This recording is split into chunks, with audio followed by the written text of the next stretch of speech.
ರಾಹುಲ್ ಗಾಂಧಿ ಅವರು ಇವತ್ತು ಕೋರ್ಟ್ಗೆ ಕಾನೂನಿಗೆ ಗೌರವವನ್ನು ಕೊಟ್ಟು ಇವತ್ತು ಬಂದಿದ್ದಾರೆ.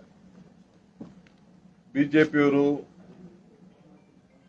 ಏನು ಯತ್ನಾಳ್ ಸ್ಟೇಟ್ಮೆಂಟ್ 2,500 ಕೋಟಿ ಚೀಫ್ ಮಿನಿಸ್ಟರ್ ಪೋಸ್ಟ್ ಏನಿದೆ ಅಂತ ಹೇಳಿದ್ರು. ಜೊತೆ ಕೆಲವು ಮಾಧ್ಯಮದಲ್ಲಿ ರೇಟ್ ಕಾರ್ಡ್ ಹಾಕಿದ್ರು. ಆ ರೇಟ್ ಕಾರ್ಡ್ ನಾವು ವಾಪಸ್ಸು ರೀಪ್ರೊಡ್ಯೂಸ್ ಮಾಡಿ ಅಡ್ವರ್ಟೈಸ್ಮೆಂಟ್ ಕೊಟ್ಟಿದ್ದೆ.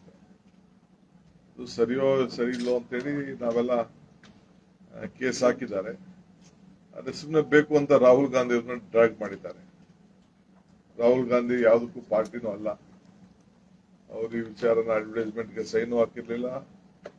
ಅವರು ಪಾರ್ಟಿ ಆಫೀಸ್ ಬೇರೆ ಅಲ್ಲ, ಏನೂ ಇಲ್ಲ. ನನ್ನ ವಿರೋಧ ಪಕ್ಷದ ನಾಯಕರ ಸಂದರ್ಭದಲ್ಲಿ ಆಯ್ತು, ಅವರು ಕೇಸ್ ರೈಟ್ ರಾಂಗೋ ಕೋರ್ಟ್ ತೀರ್ಮಾನ ಮಾಡ್ತದೆ ಮುಂದಕ್ಕೆ.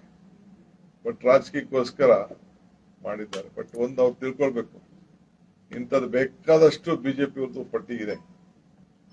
ನಾನೀಗ ಅದನ್ನ ಮಾತಾಡಕ್ಕೆ ಹೋಗುದಿಲ್ಲ, ಬೇರೆ ಸಂದರ್ಭದಲ್ಲಿ ನಾವು ಚರ್ಚೆ ಮಾಡ್ತೇವೆ.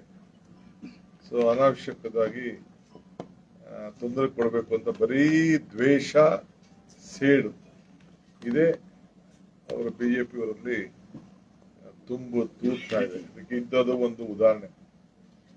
ಸೊ ಆದ್ರೂ ರಾಹುಲ್ ಗಾಂಧಿ ಅವರು ಬಂದು ರಾಹುಲ್ ಗಾಂಧಿ ಅವರು ಬಂದು ಇವತ್ತು ಅವ್ರು ಬಂದು ಕೋರ್ಟ್ಗೆ ಅಟೆಂಡ್ ಮಾಡಿ ಡಿ.ಕೆ. ಸುರೇಶ್ ಅವರು ಅವ್ರಿಗೆ ಬೇಲ್ ಕೊಟ್ಟಿದ್ದಾರೆ.